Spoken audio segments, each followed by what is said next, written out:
The rain smelled like coins and old asphalt, that metallic warning I used to ignore because I believed storms passed if you sat still and behaved.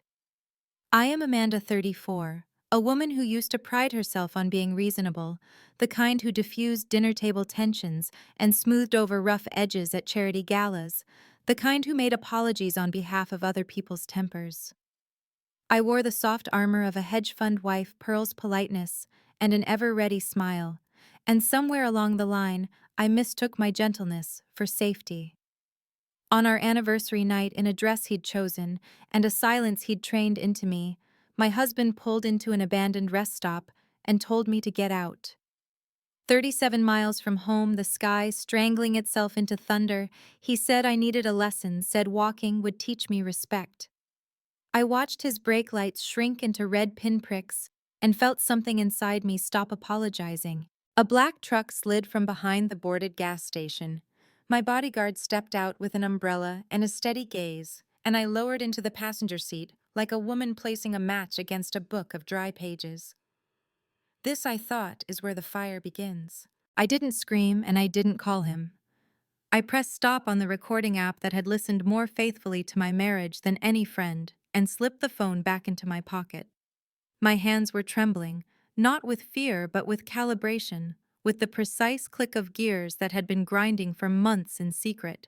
If you've ever been diminished for so long, you forget your full size, then you know the weapon a single clear moment becomes. He wanted me soaked and sorry on our doorstep by morning mascara bitten into the pillow of my cheek, whispering that I understood my place. Instead, I sat beneath the drum of rain and counted the ways I had learned to memorize truth, the $10,000 he thought I wouldn't notice, the second set of books I wasn't meant to read, the pearl earring I had found under our bed that didn't match any of my jewelry.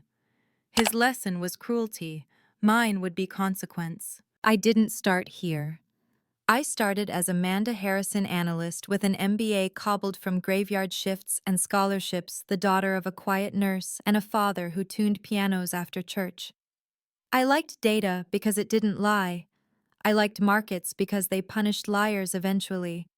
Then I fell in love with a man who could sell air as architecture. Andrew called my caution unromantic, and my questions ungrateful until I learned to ask neither. I stopped negotiating salary because he said I didn't need to work, stopped visiting my mother because he said my worry made me hysterical, stopped saying how I felt because he could turn my words into proof that I was fragile. There are so many ways to go missing while still living in your own house. The first time I knew I wasn't crazy, the ledger told me. Numbers are stubborn that way. Transactions drifted like cigarette burns across our statements, too hot, too frequent, leaving holes that shouldn't have been there. When the pattern repeated, I did not confront him. I counted. I asked my brother to upgrade our security cameras and call it protection. I opened a card in my maiden name and called it groceries. I hired a forensic accountant named Valentina and called it curiosity. I met with a divorce attorney named Rebecca and called it coffee. I started recording the small violences, a laugh that cut me at the knees, a rule changed mid-argument, a promise that rewrote itself by morning. I wrote dates, I wrote names, I wrote how my pulse felt each time he insisted I had imagined something I had lived. He liked to say he earned and I spent. He liked to say his genius made our life and my gentleness would keep it. But genius would not have chosen a rest stop that had been discussed on a casual drive last week, a place he had practically circled with a finger on the windshield. Imagine being stuck here. Cruel men call it imagination. The rest of us call it rehearsal. When he told me to get out, I didn't argue. The stage lights were already warm against my face. Marcus, my brother, not a bodyguard by trade but by instinct, handed me a thermos. He has the kind of calm that quiets a panicked room. His eyes asked if I was sure. Mine told him I had never been surer of anything. We drove slow along back roads marked by ditches full of wildflowers that looked like bruises in the rain. The truck heater thawed my fingers while in my head the story rearranged itself into the truth. I'd been too polite to tell this wasn't love that had soured, this was control that had sharpened. There had been early drafts of it, subtle edits on my friendships, red lines through my ambitions, a margin note that said, maybe don't wear that. Tonight was just the final proof. I thought of the woman I had been before him, the one who negotiated hard and slept like stone, the one who bought herself flowers with money she had earned, the one who believed her future arrived shaped like a horizon, not a husband. That woman had been shaved down to something smooth and palatable. But you can't sand away bone. Beneath the shine he preferred my structure had held. Here in the hum of the storm and the steady blink of the dashboard clock, I could hear it again, my own life clearing its throat. I am not telling you this for pity. I'm telling you because if someone you love has started drafting the script for your erasure, you can change the ending before the curtain drops. You can press record. You can ask for help from the people who remember your original shape. You can lay your tenderness on the table and choose to keep it, but you can also grow teeth. The trick is not letting the storm tell you who you are. Let it teach you what you will no longer allow. By the time we reached the city, the rain had softened to something almost forgiving. The hotel clerk called me Ms. Harrison, and without meaning to, handed me back my own name. I signed it, cleanly watched the ink dry, and knew that ink mattered. Tomorrow would be for judges and filings, and the particular grammar of consequences. Tonight I would sleep with the window cracked and let the air rinse everything it could. He wanted me walking home in the dark, learning my place one blister at a time. I was done walking. I was done learning the lesson he kept rewriting. My lesson was already written, and it had a different ending. The hotel room was quiet in a way my house had not been for years. No footsteps pacing across polished wood, no sighs meant to remind me I was an inconvenience, no slamming of doors like punctuation marks to arguments I had never agreed to. Just silence. The kind of silence that didn't accuse, didn't demand, didn't rearrange itself into traps.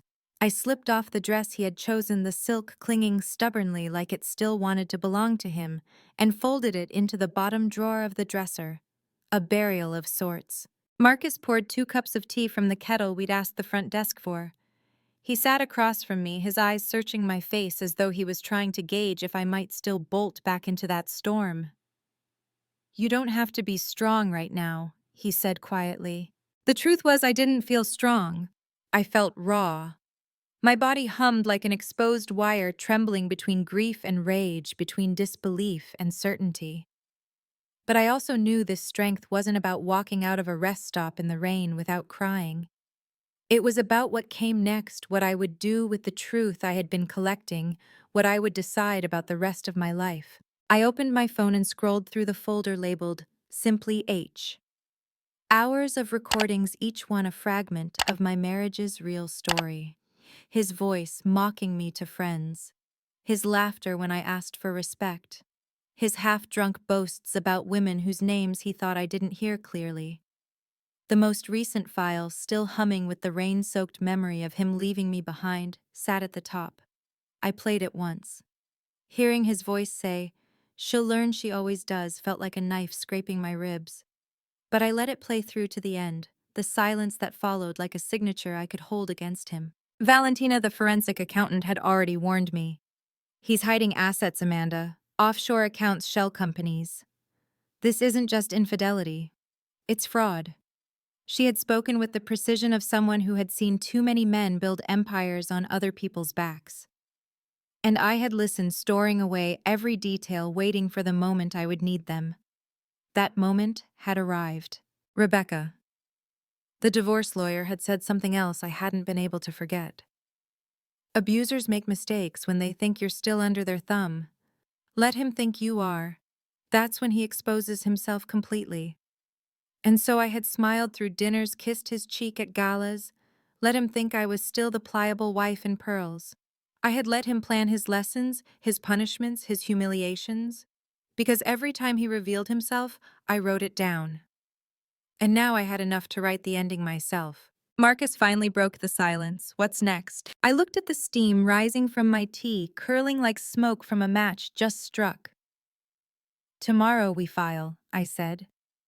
My voice didn't shake. "The evidence goes to Rebecca. The financials go to Valentina.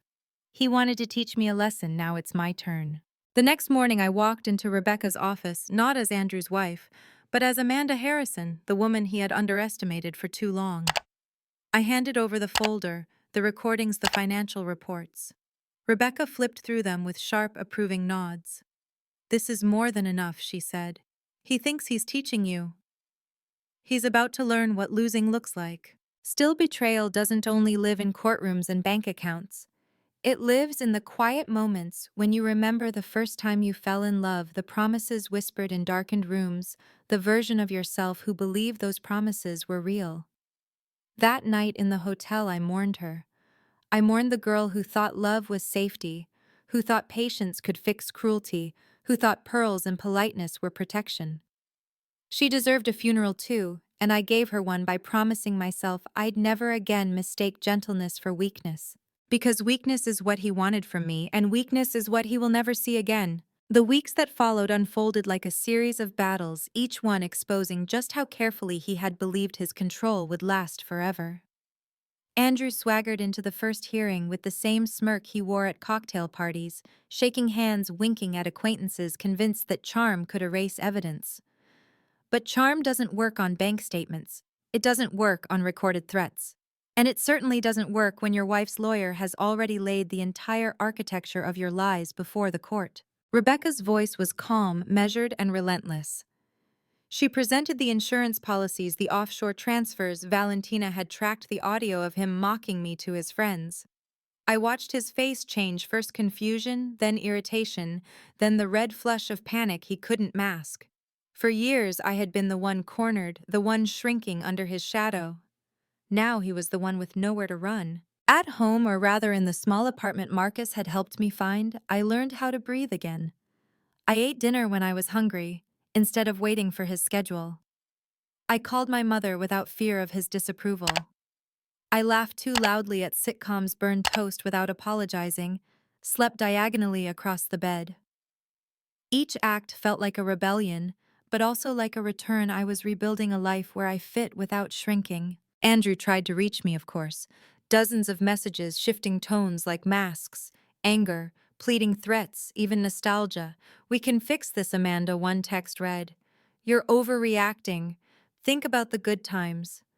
I stared at the screen, remembering the good times that had always come wrapped in conditions. Then I pressed delete. He no longer got to narrate my story. But betrayal has a way of echoing. The hardest blow came not from Andrew himself, but from someone I had once trusted, a mutual friend, Melissa, who admitted she had known more than she told me. She sat across from me at a cafe, twisting her napkin. "I thought it was just harmless flirting," she said. "I didn't want to get in the middle." Her words were knives, not because of Andrew, his betrayal was a wound I had already cauterized, but because silence from those who should protect you can cut just as deep. Still, each revelation only steeled me. Each disappointment carved away the illusion that I had ever been truly safe in that gilded cage of a marriage. And with every layer stripped, I found something stronger beneath. The climax came during the final hearing. Andrew had insisted on testifying, desperate to reclaim the narrative. He tried to paint me as unstable, a paranoid wife inventing stories to punish him. But when Rebecca played the audio of his own voice, cold and clear, saying, "She'll learn, she always does," the courtroom fell into silence. His mask shattered under the weight of his own cruelty. For a moment I pitied him, not the man he was, but the boy he must have once been, who learned that love was control, who grew into someone who thought domination was power. But pity is not the same as forgiveness. Forgiveness is a gift I no longer squander on those who would weaponize it. When the judge ruled in my favor, granting me the divorce, securing the assets he had tried to hide, and awarding damages for the fraud, I didn't cheer. I didn't cry. I simply exhaled. Because justice doesn't always arrive with fanfare. Sometimes it arrives quietly in the steady certainty that you will never again be the same woman who walked into that storm. That night, Marcus drove me home. We stopped by the same rest stop where Andrew had abandoned me weeks before. I stepped out into the cool night air, listening to the quiet hum of the highway. This time, I wasn't trembling. I wasn't waiting. I stood tall, inhaled deeply, and whispered into the darkness, lesson learned. I walked back to the truck, the pavement damp beneath my heels, the air smelling of rain and redemption. Marcus glanced at me, one brow raised as if asking silently if I was ready to close the door on this chapter. I nodded, and for the first time in years, the gesture wasn't for someone else's comfort, it was for mine. The final papers arrived 2 weeks later, signed and sealed. My marriage was over in the eyes of the law, but in truth, it had ended long before the court acknowledged it. Still holding that decree in my hands felt like lifting a weight off my chest that had been crushing me for years. I tucked it into a folder not as a reminder of what I lost, but as proof of what I survived. Life didn't become instantly easy. Healing is not a straight line. It bends, it breaks, it circles back. Some nights I woke up with his voice still in my head, the echo of cruel words I had once believed. Some days a stranger's laughter would sound too much like his, and my stomach would clench. But each time I breathed through it, reminded myself I was free, and placed one steady foot in front of the other. What surprised me most was not the absence of Andrew, but the return of myself. I found joy in small rebellions, singing loudly while cooking, buying fresh flowers for no reason, calling my mother just to hear her voice. I let myself dream again, not the dreams he approved of, but the ones I had buried beneath his expectations. One evening I stood on my balcony as the sun dipped low, painting the sky in bruised purples and burning gold. The storm that had once defined me now felt distant, a story I had carried through to its end. I realized then that revenge hadn't been the destination, it had only been the path. What I had truly been walking toward was freedom, and with it, a deeper strength I hadn't known I possessed. To anyone listening to my story now, I want you to hear this no matter how many storms you've been left in, no matter how many times you've been told you are less, you are capable of rising. You can gather your truth piece by piece until it becomes armor no betrayal can pierce. You can reclaim your voice, even if it trembles at first. You can walk out of the rain and into a life that belongs to you. So if this story has touched you, if you felt even a fragment of yourself within my words, I ask you please, like this video, share it with someone who might need the reminder that they are not alone. Subscribe for more stories of strength rising from pain, and leave a comment with your own truth. Because every story matters. Every voice deserves to be heard. And together we can prove that betrayal is never the end, it is only the beginning of who we are meant to become.